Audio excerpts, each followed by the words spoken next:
એટલે આમાં કોઈ પ્રશાસન કલેક્ટર ડેપ્યુટી કલેક્ટર પોલીસે લિસ્ટ નથી બનાવવાનું કોણ નાય કોણ ન નાય, કારણ કે આખું મેળાનું હેન્ડલિંગ ભરે પ્રશાસન કરતું હોય, પણ મૃગી કુંડમાં કોણ સ્નાન કરવા જાય છે? તો ફક્ત ને ફક્ત સાધુ સંતો, અને એ અખાડાના છે એ કિસ્સા. અને એ સંતો સ્નાન કરવા જતા હોય ત્યારે એ મ્યુચ્યુઅલ અન્ડરસ્ટેન્ડિંગ સંતોની હોય.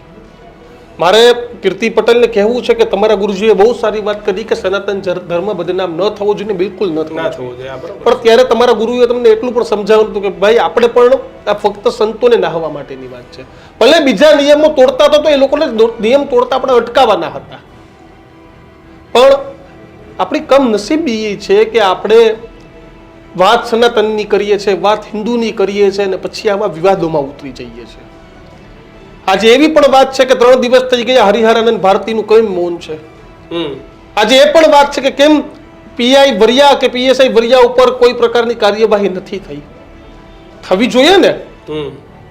તમે સ્નાન ગેરકાયદેસર કરવા ગયા અથવા તો પોલીસ ડિપાર્ટમેન્ટમાં હતા તો ડિપાર્ટમેન્ટમાં શું ઇન્ક્વાયરી થઈ કિશન? બિલકુલ એમને સસ્પેન્ડ કરવામાં શું કાર્યવાહી કરવામાં આવ્યા? શું એ કેવું? શું એ પણ કેવું જોઈએ? પોલીસ આવીને પણ સ્પષ્ટતા કરવી જોઈએ ને જે લોકો ના અને પોલીસે તો એ પણ શીખવા જેવું છે કે આ ડિસિપ્લિન ફોર્સ છે ભાઈ.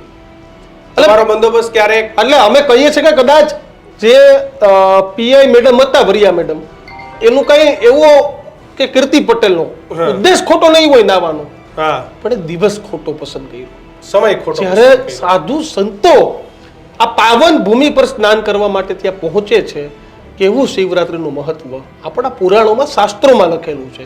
અને વાત એવી પણ છે કે એ દિવસે ભોળિયો નાથ હિમાલય મૂકીને અહીંયા આવે છે, કૈલાસ પર્વત મૂકીને આવે છે આ મૃગી કુંડમાં સ્નાન કરવા સાધુના રૂપમાં.